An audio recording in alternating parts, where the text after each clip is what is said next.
estou estudando, né? Eu já estudei vários livros. Eu li esse livro aqui, ó, sobre anatomia emocional, que estava na fila. Eu já estou com ele, acho que já faz uns 3 anos. É que é um livro um pouco mais complexo, um pouco mais técnico, de coisas que eu não conheço tanto, né? Então eu consegui ler inteiro, estudei realmente, fazendo anotações, grifando.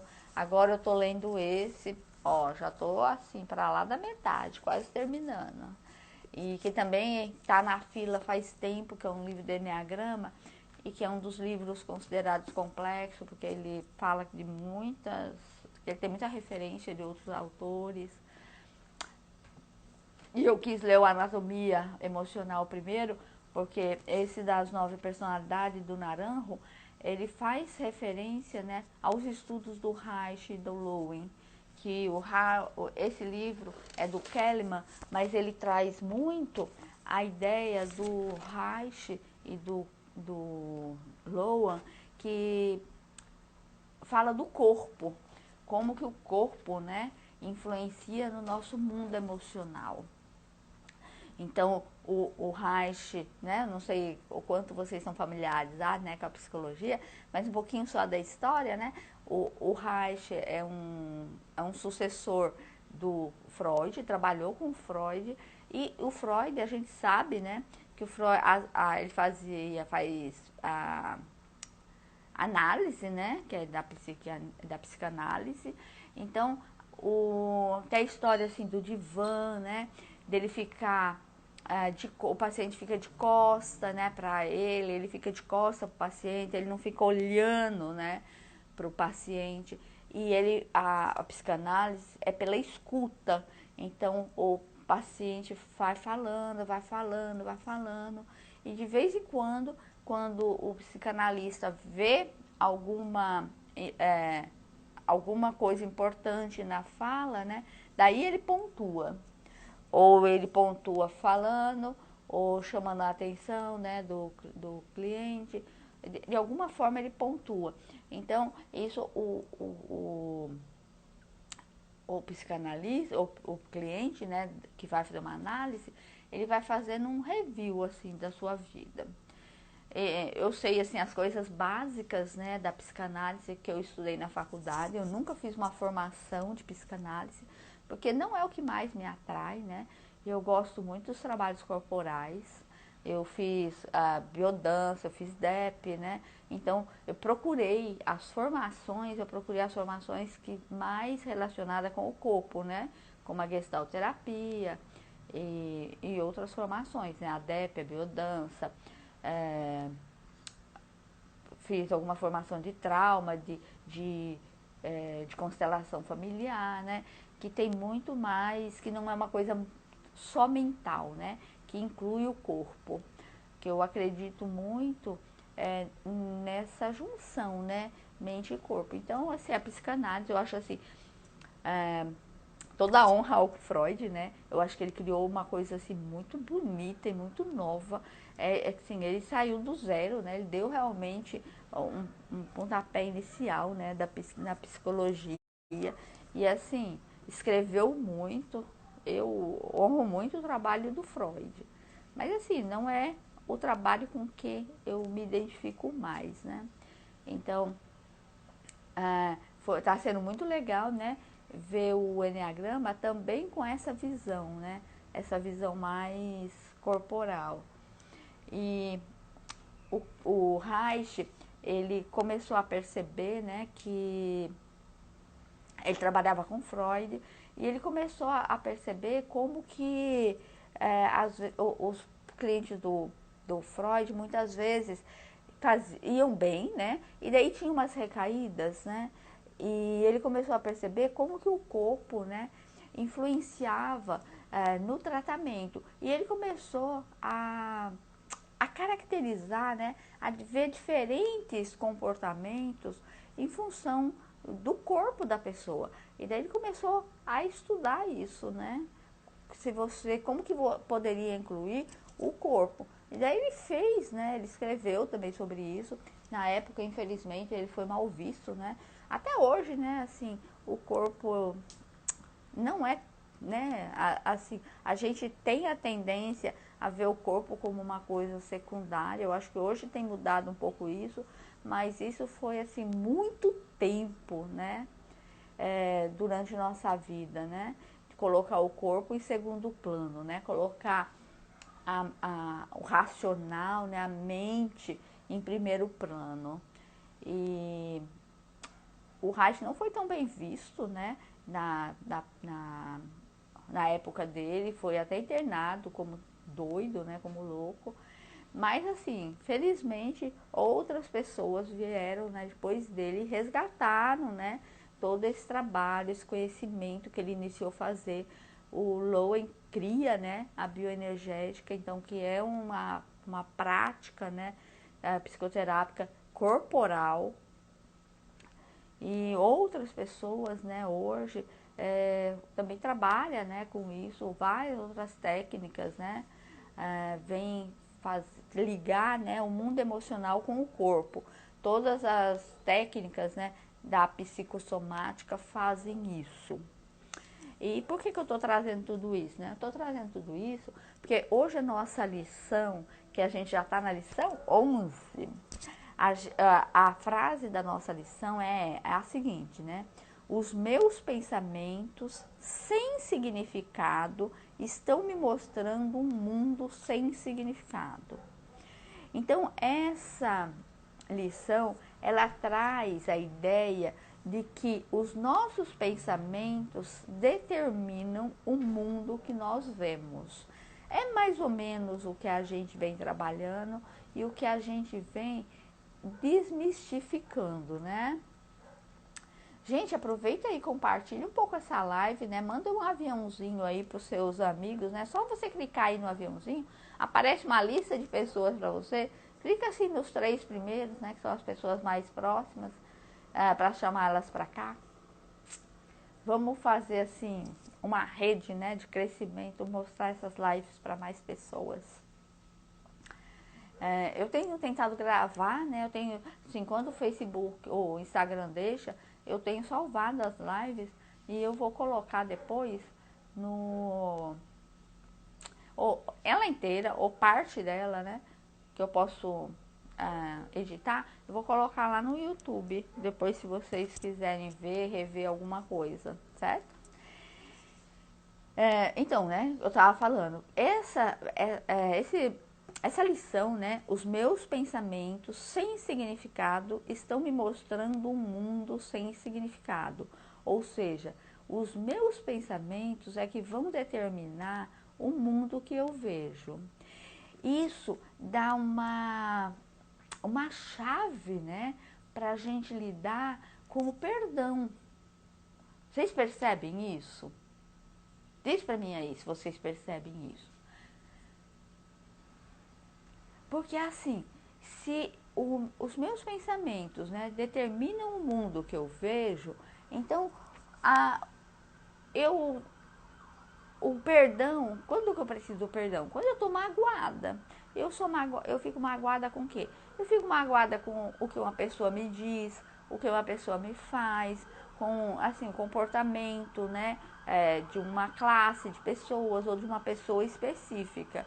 Então, isso traz para mim uma mágoa. Por quê? Porque eu me sinto mal quando alguém, ou, né, alguém faz alguma coisa que eu me sinto machucada, que me machuca. Agora, se eu tenho essa ideia, né, que o meu pensamento, quer dizer, eu fico magoada, por quê? Porque eu interpreto o que a pessoa fez de uma certa maneira. Então, isso me libera para eu perdoar. Porque assim, se sou eu, o outro não tem nada a ver com isso. O outro é o outro. O outro, ele vai agir da forma que ele pode. Ele vai agir de forma que são os seus pensamentos. Mas nem sempre, né, o que o outro faz é intencional para me magoar. E mesmo que seja intencional, que o outro faça alguma coisa intencionalmente para me magoar, ele está fazendo o que ele pode. Ele está provavelmente, né, certamente, ele está se defendendo também de uma dor que ele sente. Então, ele não nos magoa, o que ele faz é por ele, é a partir do que ele sente, é a partir do que ele busca, é a partir das necessidades dele. Não tem a ver comigo. E vai chegar até mim o que ele faz, dependendo de como eu estou, de como eu sou, de qual lente, né, que eu coloco para ver o mundo. Isso vai me magoar ou não? Isso vai me machucar ou não? Então, isso é uma chave muito boa, né? Assim, pro perdão. Porque se não depende, se o outro não faz especificamente para mim, não tem por que eu ficar magoada. Não tem por que eu ficar culpabilizando, né, o outro. Eu posso sair, né, do ciclo acusador, vítima, né? Eu posso sair desse papel. Tem ser um acusador e tem a vítima, né? E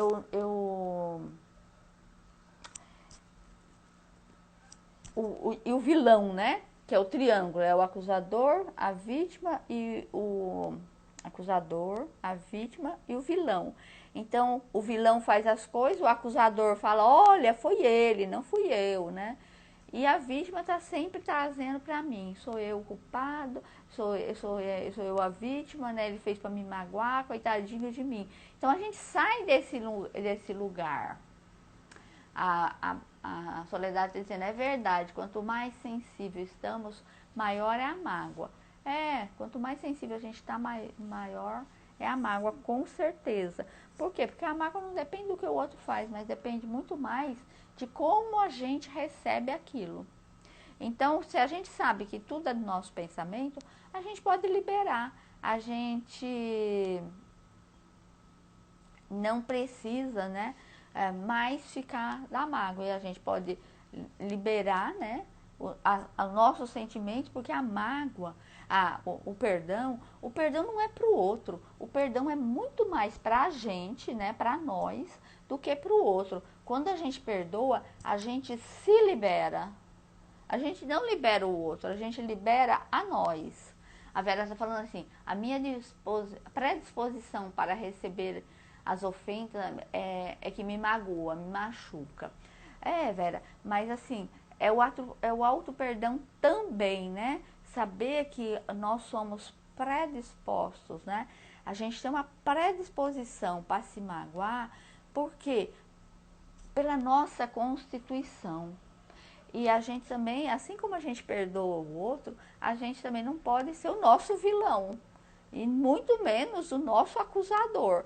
Porque também a gente pode ficar nesse lugar. Em vez da gente acusar o outro, a gente se volta contra a gente. Olha, é você que se magoa com besteira, porque você é tonta, porque você é a culpada de estar assim, chateada. Então, daí a gente fica entre o papel da vítima e sendo a papel da vítima e o papel do vilão, a gente fica sendo a vítima e o vilão de nós mesmos.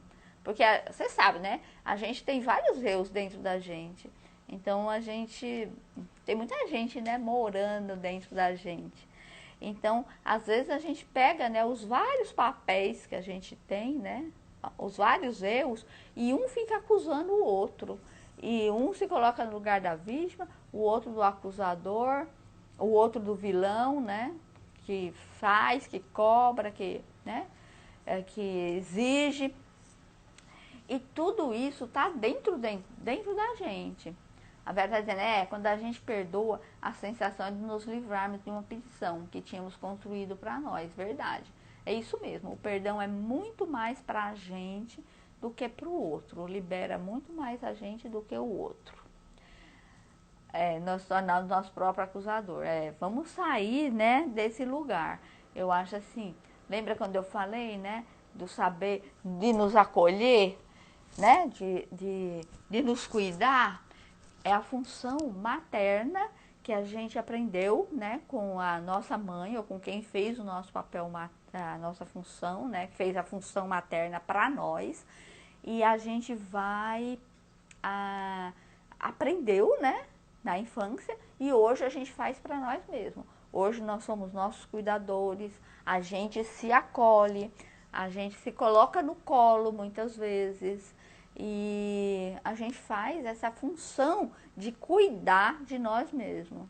A gente cuidar da nossa criança ferida, né, que todos nós temos dentro, né, da gente. Então a gente tem dentro da gente, a gente vai passando desde quando a gente é gerado, né, pela nossa mãe, nosso pai, né, quando a gente é gerado lá, o espermatozoide encontra com o óvulo, a gente vai passando por várias fases. E essas fases, quando a gente sai de uma e entra para outra, a gente morre? Não, a gente não morre, a gente morre para aquela fase, mas renasce para outra. E o que acontece com aquela fase, né? Vem para dentro.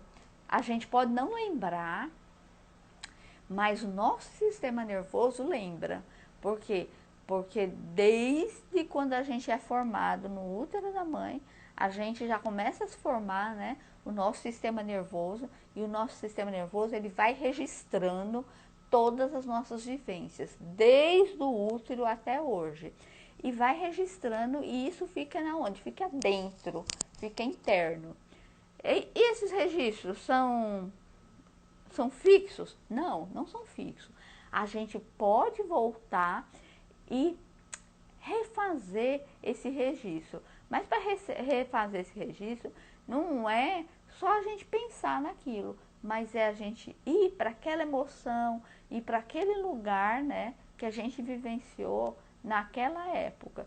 E isso tem o poder, né, quando a gente se conecta, não só pelo pensamento, mas pela emoção, com aquele momento de vida, com aquele trauma, com aquela gestalt interrompida, né, que a gente teve naquele momento, a gente pode fechar, né, essa gestalt, a gente pode fechar o ciclo e liberar a energia aprisionada que tinha naquele ciclo.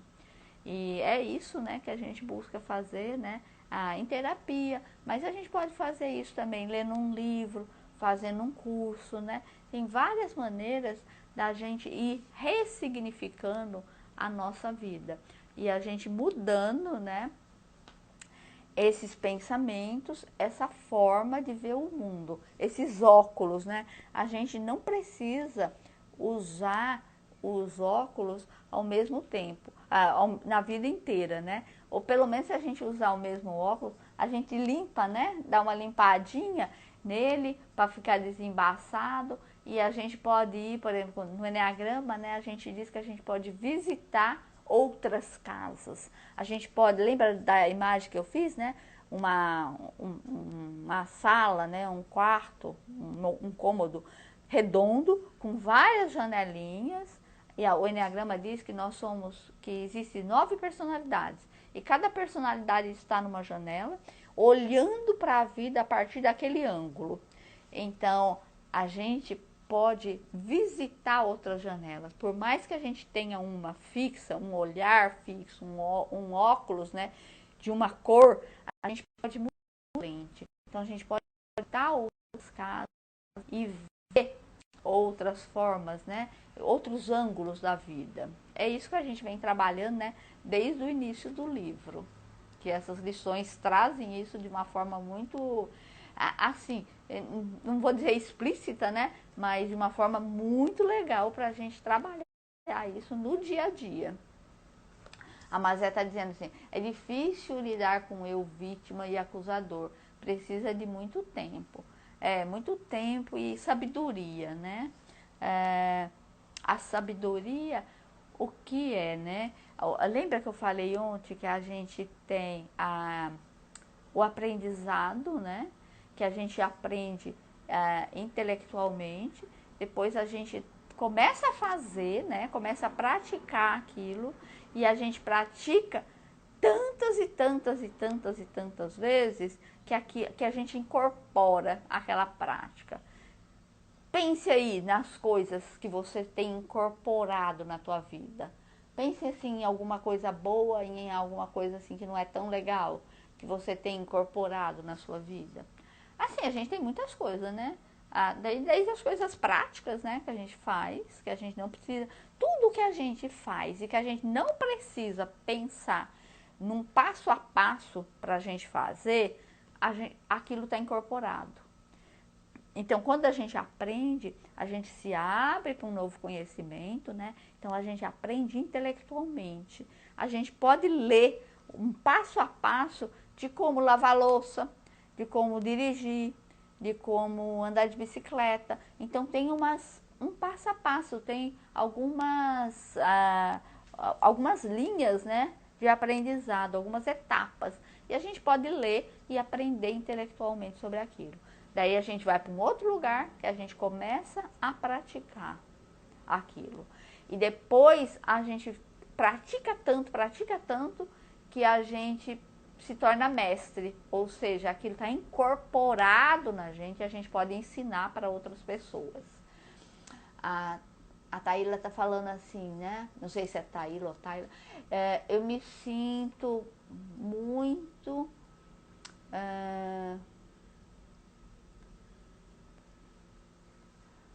Ixi, não sei que palavra é essa. Cuide de seus patos, pois pelas decisões, muito preocupada deve ser, pelas decisões que tomo com minha vida. Geralmente costumo pensar que não faço nada certo, me sinto sempre imatura, que nunca vou crescer.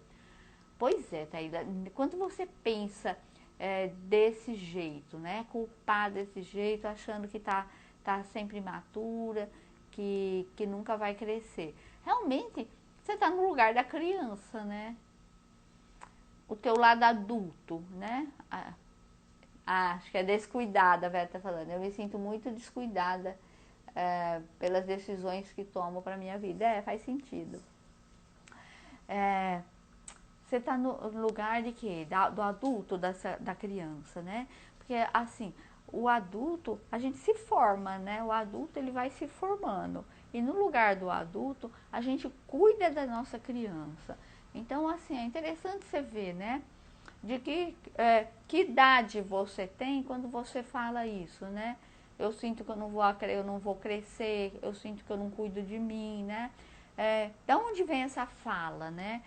Essa fala, provavelmente, assim, você escutou, né? Eu não faço nada certo, eu nunca vou crescer, né? Você nunca vai crescer, você não faz nada certo, você faz tudo errado. E muitas vezes a gente escuta isso dos nossos cuidadores e eles não fazem por mal. Eles tentam mostrar pra gente que a gente tem que ir fazer as coisas diferente, que eles têm a ilusão, né, que falando dessa forma, eles vão mostrar o caminho para uma nova fase, né? Porque eu não falei que a gente vai passando de fase para fase. Só que assim, a gente tem uma resistência, né? De passar por uma fase para outra. Porque, assim, incorporar uma coisa nova dói. E morrer para uma fase também dói. Por quê? Porque a gente está saindo do desconhecido e saindo do conhecido, né? Do bem estabelecido e indo para o desconhecido. Isso exige uma energia da gente. E às vezes, assim, os cuidadores, os pais, né? Que nos apresentam, que nos acompanham, né, durante essas primeiras mudanças de fase, tanto no nascimento, né? Pense uma dor de um recém-nascido. Ele tá lá bem quentinho, né, no útero, bem gostoso, tendo tudo do bom e do melhor, recebendo comida, sendo cuidado, né? E de repente ele vem para o mundo, né? O nascimento, ele vem para o mundo e esse mundo, ele vai ter um monte de necessidade que lá dentro ele não tinha. Ele vai sentir fome, ele vai se sentir frio, ele vai se sentir sujo. Então, pense a dor. E o que faz a gente nascer? O que faz a gente nascer é porque a gente já não cabe mais lá naquele lugar. Então, tem um incômodo tão grande que a gente já não cabe mais no útero da mãe. Isso faz com que a gente saia daquele lugar e venha para a vida. E isso acontece em todas as fases. Quando existe uma dor muito grande e a gente tem a necessidade de ir para uma outra fase, a gente vai. Só que assim, nem sempre é fácil, né? E quando a gente é pequeno, que a gente não tem ainda muitos insumos, né? Não tem muito repertório para ir mudando de fase, os pais ajudam. Mas se os pais também não têm, eles não conseguem ajudar a gente com excelência. Desculpa. E às vezes o que eles fazem é isso. Você não vai crescer, você não está fazendo nada certo, olha, seja responsável, mude de vida, né? Faça isso, faça aquilo, você tem que ter decisão, você tem que trabalhar, você tem que. Você não está cuidando do teu quarto, você não está fazendo.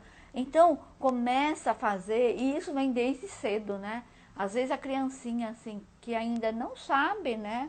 Não tem condições fisiológicas para perceber quando está com vontade de fazer xixi e cocô. E muitas vezes os pais, na sua ignorância no bom sentido, de não saber mesmo, de não estar em conhecimento, a gente não sabe de tudo, e porque não sabe, né, ficam cobrando da criança que ela tenha uma atitude, que ela tenha, avise quando vai no banheiro, olha, de novo fez cocô na calça, de novo fez xixi aqui, porque não avisou, né? Eu já não falei para avisar, que a gente tem que ir no banheiro, nananana.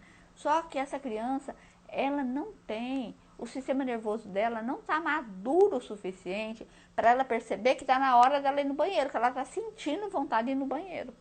Só que ela já tem o sistema nervoso, né, mental suficiente para perceber que está levando uma bronca, porque fez uma coisa errada e que não dependia dela, porque ela não percebeu que ela estava com vontade no banheiro. Por quê? Porque o corpo dela não está maduro para perceber isso. E daí o que ela faz? Ela começa a se trancar. Então a gente vê aquelas crianças, por exemplo, criança com medo no banheiro, né? Quantas pessoas que chegam até na fase adulta, né?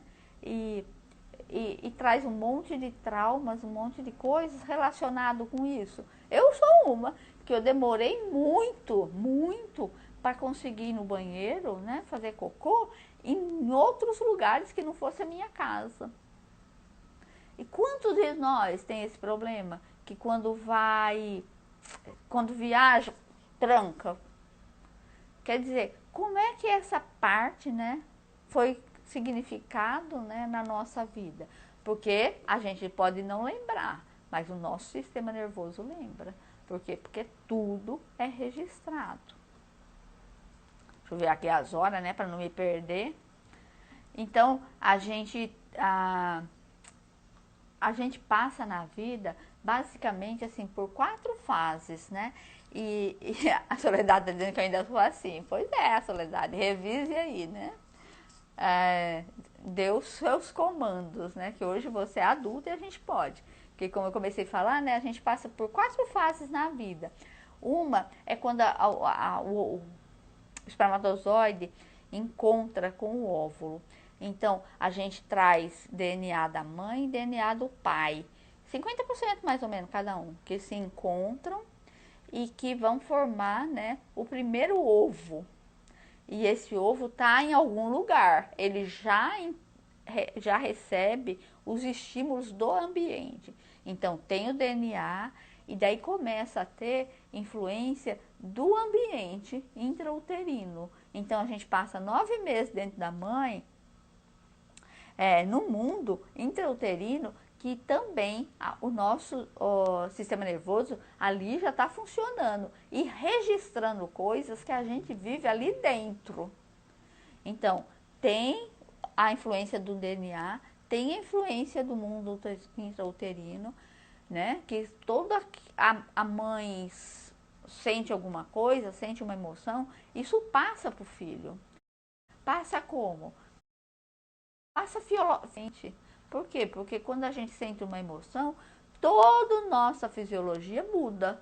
Então, isso vai chegar para o filho também. É culpa da mãe? Não, não é culpa da mãe. É do jeito que funciona, é o nosso funcionamento, né? O nosso funcionamento fisiológico. e ninguém está dentro de uma bolha, né? A mãe está aqui fora e recebendo também as coisas do mundo. Eu fico pensando assim, né? Nesses dias de coronavírus, né? As mulheres grávidas, como que isso está passando, né? Para as crianças, pro feto, né? Então, assim, e é certo que passa. Por quê? Porque a gente está vivendo momentos de medo, momentos de insegurança, momentos de incerteza, né? A gente não tem certeza de nada, a gente não sabe o que vai acontecer.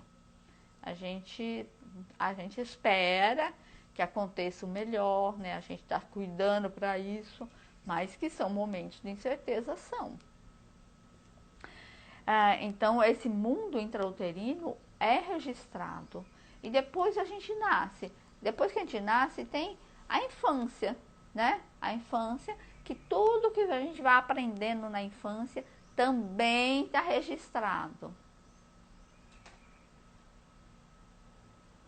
Então, a gente registra, né, tudo o que acontece na nossa infância. E a quarta fase é a fase que nós estamos, né, no nosso mundo adulto.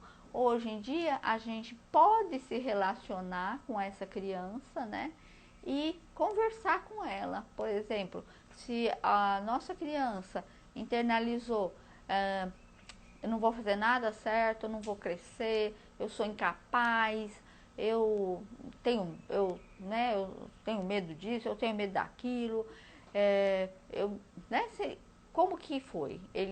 A nossa criança, né, internalizou coisas de insegurança, de incapacidade, né? A gente olhar para essa criança e a gente ressignificar isso, a gente fazer esse trabalho. Hoje, como adulto, a gente pode fazer, né, esse trabalho da nossa criança. Então, assim, né, a gente receber, né, nós fazer com a nossa criança a função materna, que muitas vezes nossos cuidadores, as pessoas que tinham essa função quando a gente era criança, não conseguiram fazer bem feita, ou a gente não recebeu, né, porque também tem isso, às vezes a pessoa dá e a gente não recebe. Então, como que eu posso receber essa minha criança hoje, né, me acolher, né, e cuidar, né, assim, como que essa criança, tanto é o acolhimento e como que vai para o mundo, né, porque a gente começa isso um pouquinho mais tarde, né, e para o mundo mesmo, como que eu vou me aventuro, como que é aí meu mundo de trabalho, meu mundo adulto, e isso eu vou trabalhando, né, ao longo da minha jornada, né.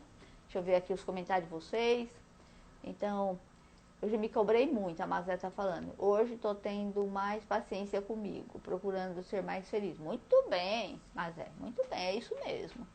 A Soledade dizendo, hoje estou bem calma, ainda bem, porque coronavírus, se fosse criança, eu estaria paralisada de medo. Pois é, e tem muita gente paralisada de medo. Eu decidi fazer essas lives, eu acho assim, é uma colaboração, né?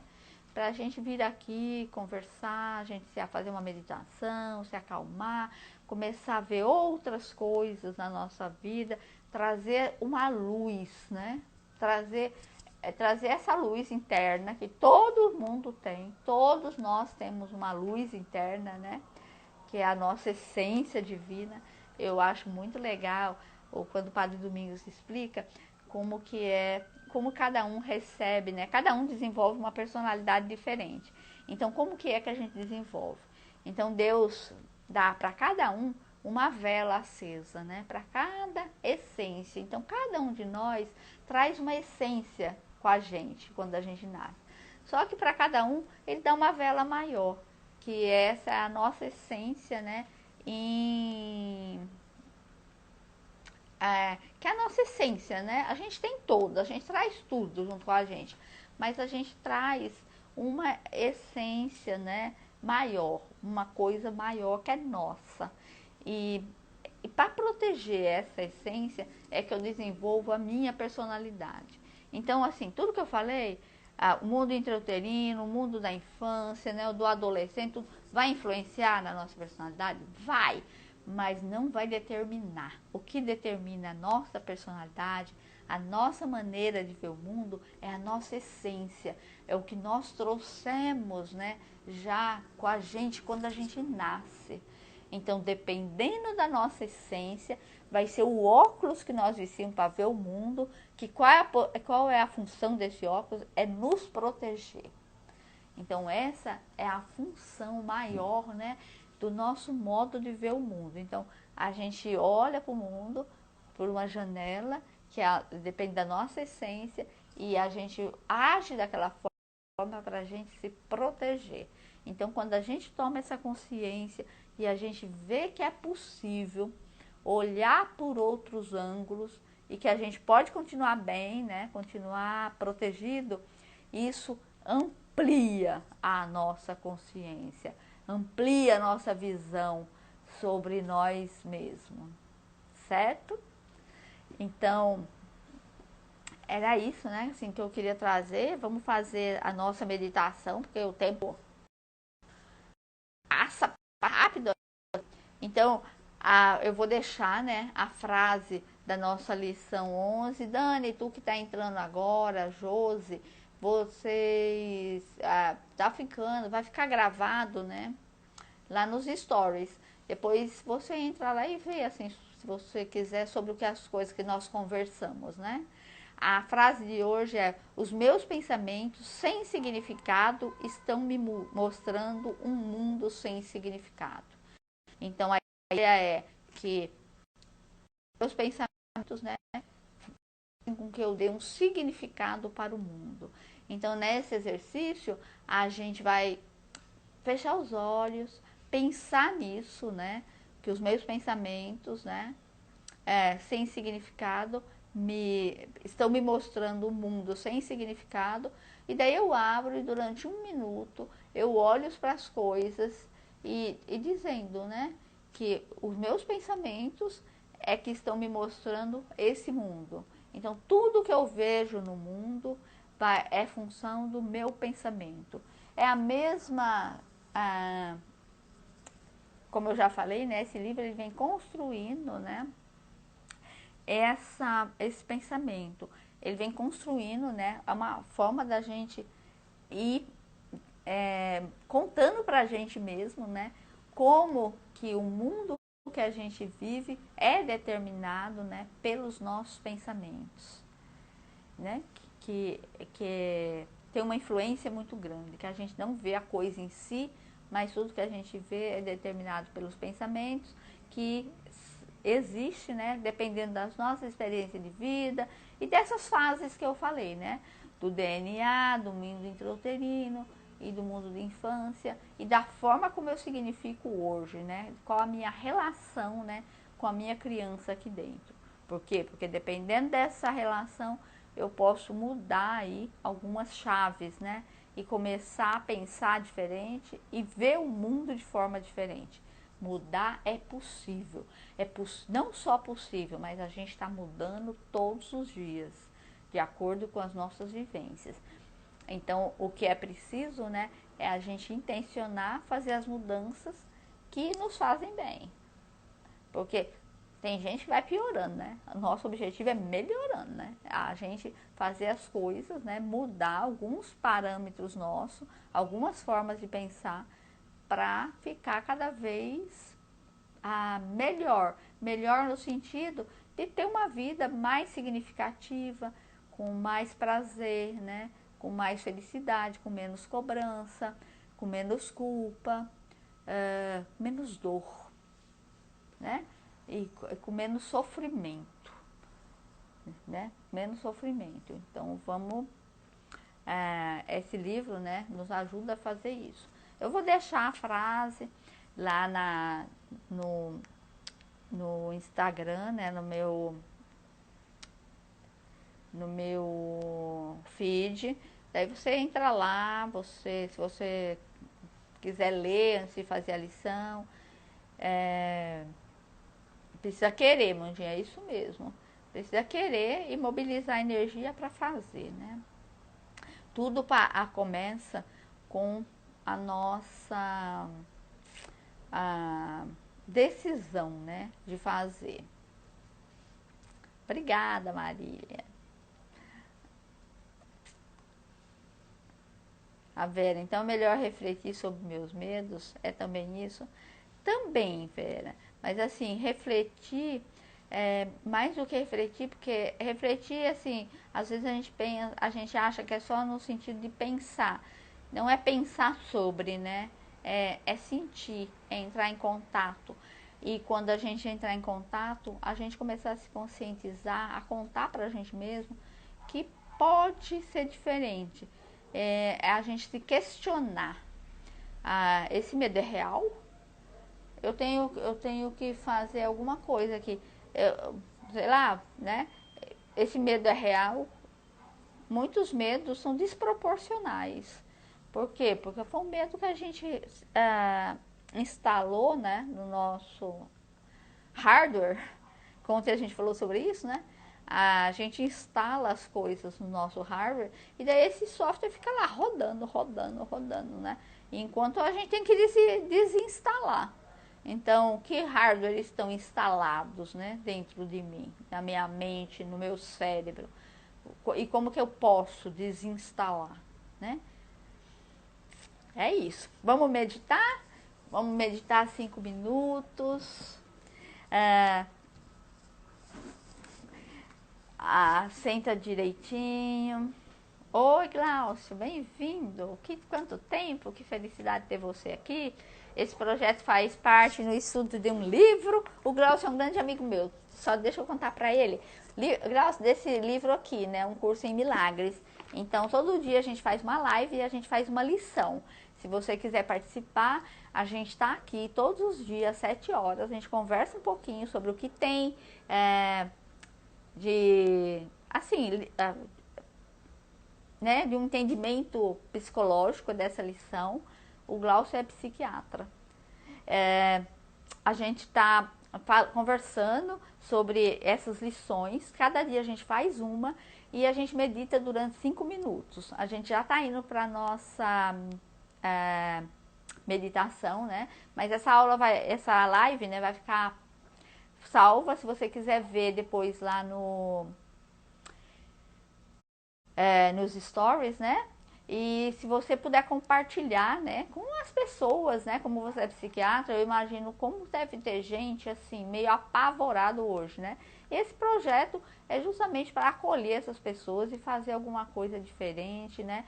E estar aqui para mostrar como que a gente pode olhar para a vida, olhar para esse momento com um novo olhar, né? Que não precisa ser esse olhar assim de desespero, né? Que muitas pessoas, né? Que já tinham um nível de ansiedade alto estão passando, né? Por isso. Então, esse é meu objetivo com esse projeto. Então, se você puder compartilhar com as pessoas, né? Eu agradeço. Certo? Então, sente, né? Vamos meditar. Sente com a coluna bem reta, senta nos isquios, perceba teu corpo, libere teu ombro, né, para trás e para baixo. Feche seus olhos, lembre do teu